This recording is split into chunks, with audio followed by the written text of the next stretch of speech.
Beautiful dreamer, wake unto me. Starlight and dewdrops are waiting for thee.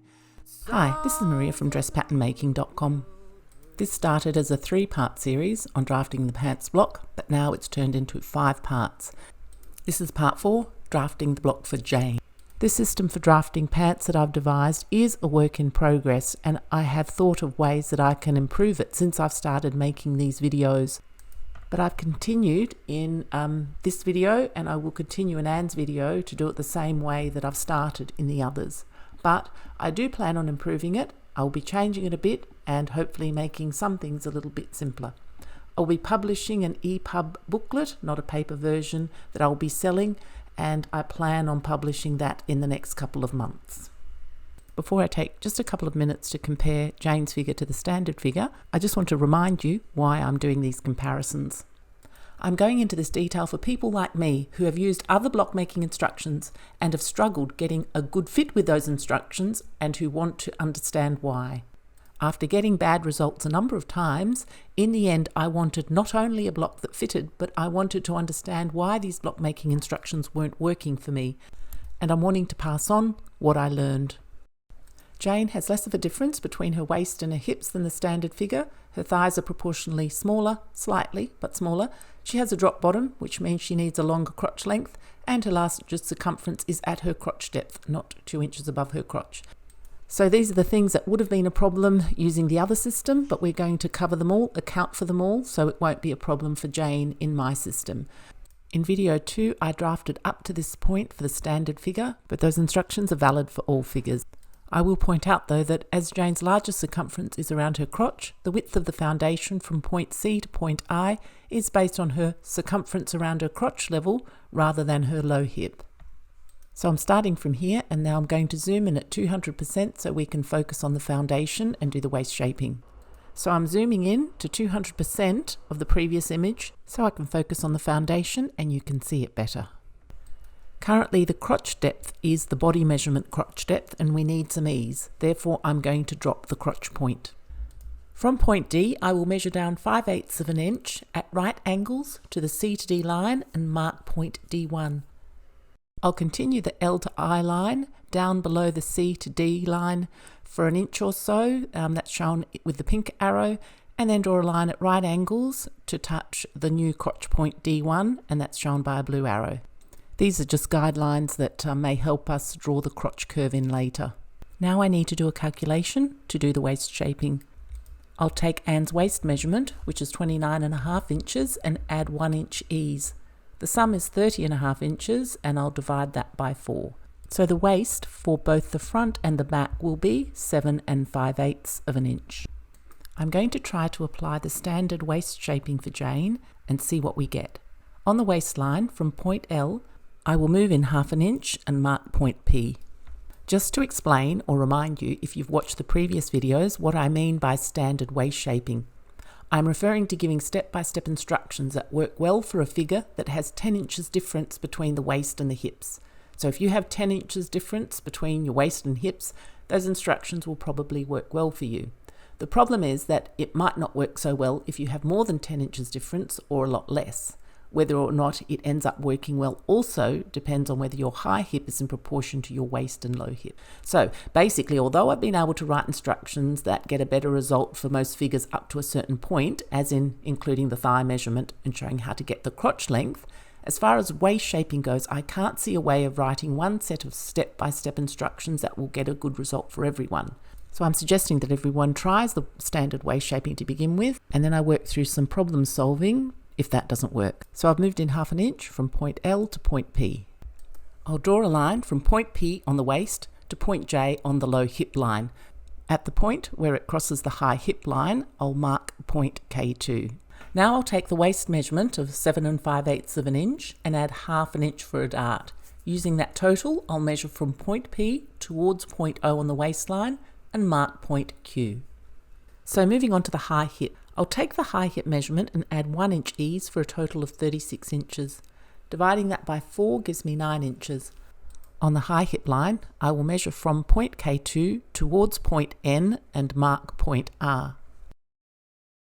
Now, I said at the beginning that Jane's largest circumference is at her crotch depth, and from C to I is that width, and from J to M is that same width. Therefore, that means on her low hip level, I need to plot another measurement. I'll take her low hip measurement, add 1 inch ease, and then divide that total by 4. On her low hip line, I will measure 9 3/8 of an inch from point J and mark point M2. Now for Jane, this difference isn't enormous. It's only 3/8 of an inch total around her body, but if you're trying to get a consistent 1 inch ease in the foundation, then she may end up with a bit of puffiness there or just extra ease that just doesn't look right. So, and this is 3/8 an inch for Jane, but for someone else it may be a lot more. So I'll try to take this extra ease out if I can. Now when I try and join up those points, I either lose some at the crotch level or I can't shave off that bit at the low hip. Now while you don't have to draw the curve in one pass, meaning that you can draw 2 curves and blend them, in this case that just won't work. You can maybe see by the straight lines that this is not going to lend itself to blending into a curve that makes sense. Now I'll just go back to the option of shaving some off at the crotch level. When I drafted the front for the standard figure, I shaved some off at the crotch level, but the standard figure is smaller there. The widest part of the standard figure is the low hip. When I drafted mine, I did not shave any off at the crotch level because that's where I'm the widest. And that is where Jane is the widest too, so I don't want to shave any off at her crotch level. Instead of plotting the points starting from the centre front line, going towards the side seam, I'm going to start at the side seam and move inwards towards the centre front. I'll do this for the low hip and the high hip, not for the waist. Now in so doing, I have renamed the M points. So now on the low hip, it's from M to M2 towards point J, and from N to N2 towards point K. And then I will redraw the centre front line from P to M2. I then can draw a side seam from point Q at the waist through point N at the high hip, M at the low hip, and C at the crotch depth, without sacrificing any of the width at the crotch depth and without having any extra ease in the low hip.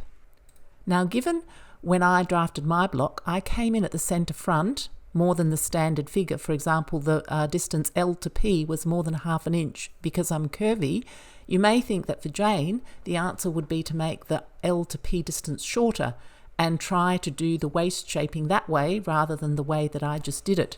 Now, you could try that, and for example, you could try many things, but I just want to point out that what I have done is in effect that same thing. I have reduced the distance from L to P, reduced that waist, that dart in the centre front.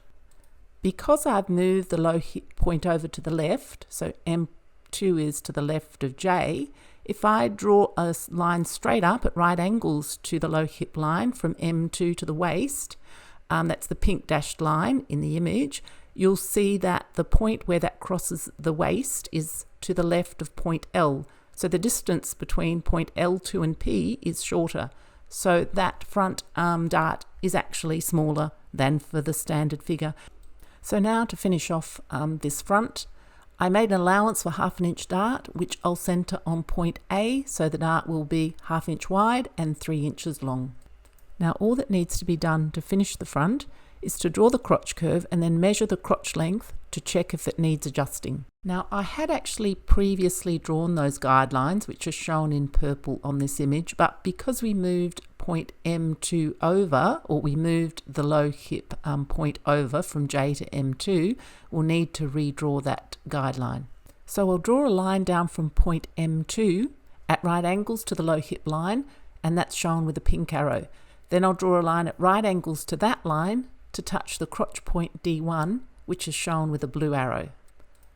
So I've drawn a line, it's actually a black arrow, at 45 degrees to where the two guidelines intersect.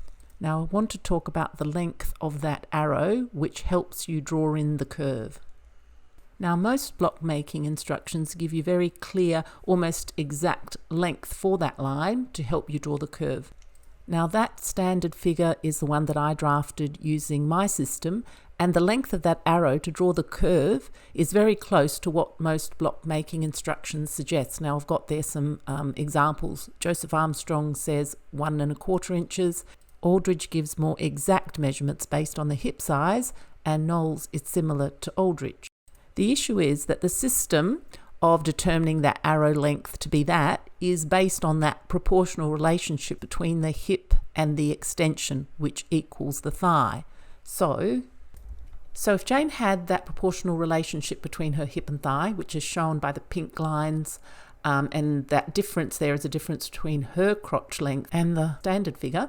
So if she had those proportions, then that black arrow, or that arrow that helps draw the curve, would be 1¼ inches, which is what the block making instructions say. But my point is that since there is not that proportional relationship between the extension and the thigh, it's actually based on your actual thigh measurement, it's hard for me to give you an exact length for that arrow. Basically, if your thigh is 60% of the measurement you're using as your hip, then the length of that arrow will be about 1¼ inches. If your thigh is smaller, it'll be shorter. If your thigh is larger, it'll be longer. So my suggestion is get a French curve and draw a curve that looks nice. Test it out in the toile and make any changes from there. So now I'll measure the crotch length from point D1 up to the waist point P. So the crotch length is too long. I'll stop before point P and mark my new point as P2. I'll redraw the waist curve from point Q to point P, and I'll need to check that the dart legs are the same length. Now it's better to concentrate on getting the foundation correct first, but if you really want to make sure that your leg has a good shape, it might be an idea to take an additional measurement, say the lower thigh about 8 inches above the knee, and use that additional measurement, plot the points to help you draw the curve. Now I suggest if you do that, if you take that additional measurement, you add very little ease, so you just divide it by 2 and add, say, 3/8 of an inch, because again a lot of the ease there'll be a lot more ease in the back leg. So this is Jane's front finished, and I'll move on to drafting her back. I won't be doing Jane's block right from the very beginning. I'll start with all the back points plotted. That is covered in video 2 from 18 minutes and 27 seconds through to 20 minutes and 28 seconds. And like I did for the front, I used Jane's largest circumference to plot the points D to I, not her low hip measurement. Now these next few steps were actually covered for the standard figure in video 2 from 20 minutes 23 seconds to 23 minutes and 23 seconds. I'll cover them again quickly for Jane because there's a couple of extra points I want to make for her. So I'll start by drawing straight lines from the knee to the ankle, from knee point E to ankle point G, and from knee point F to ankle point H. I'll draw a short guideline about 2 inches long down from point C and at right angles to the C to D line. I'll take Jane's block and turn it upside down. I'll match the inseam knee point of the front block with the knee line of the pants block at point E. I'll rotate the front block until the crotch point touches the guideline I drew in the last step. I'll name that point C2. That's now the back crotch point.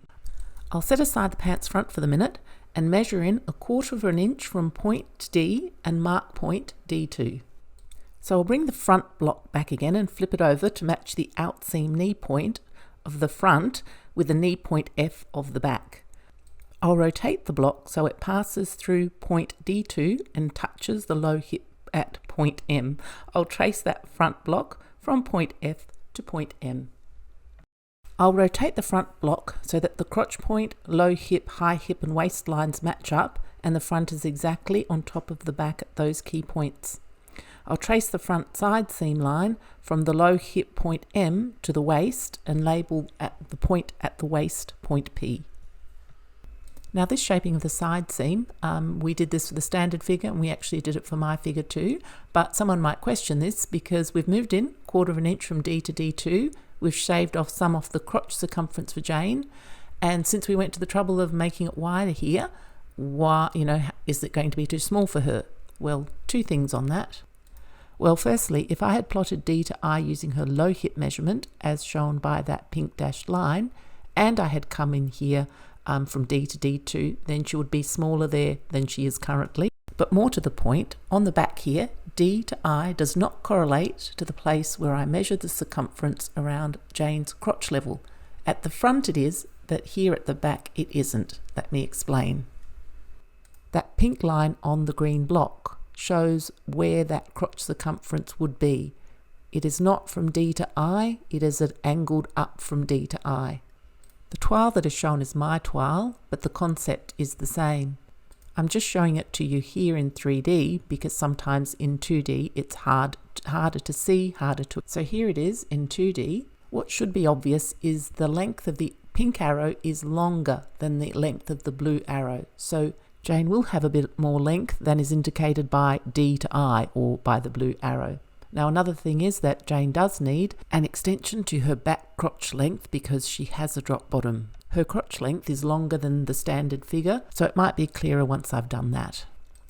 So here's another example, another pictorial representation. The blue line, which is the crotch depth at the back, goes underneath the bottom.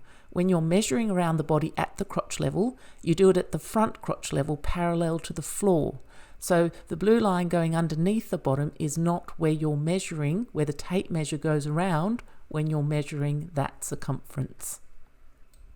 Part of the problem is this 2D representation doesn't give an indication of how the fabric drops down underneath the bottom. Now I have given some examples of that in the previous video, so if you haven't watched that, that might help if you don't understand this. So this is where we're up to before I digress to explain why it's okay to shave a little bit off from D to D2. So we're up to doing the waist. So of course I'll use the same waist measurement as I did for the pants front. I'll take the waist measurement, add 1 inch ease and divide it by 4. So I'll measure across from point P for that waist measurement plus 3/4 inch for a dart and mark point Q. I'll measure up from point Q at right angles to the waistline for 3/4 inch and mark point R. Now I'll draw the waistline from point P to point R. Moving down to the crotch area, I'll continue the L to I line down below the crotch line for a few inches. I'll then draw a horizontal line at right angles to the one just drawn from point C2 to cross that line. I'll mark the intersection of those two lines with an X. I'll mark point S halfway between point L on the waistline and point I on the crotch line. Now I'll draw in the back crotch line. I'll start by drawing a straight line from point R at the waist through point S to touch the low hip guideline. Then I'll draw a curve from the crotch point C to blend to that point using a French curve. The length of that arrow drawn at 45 degrees to the two guidelines is 1 inch for Jane. It was 1.5 inches for the standard figure, and for me it was 1 1/8 or 1 1/4. As a general guide, the bigger your thigh is in proportion to your hip, the longer that the length of that arrow will likely be, and the smaller your thigh is in proportion to your hip, the shorter it will be. But the standard figure is about 1.5. So around 1.5, a bit more or a bit less is a good starting point, and you'll check that on your toile.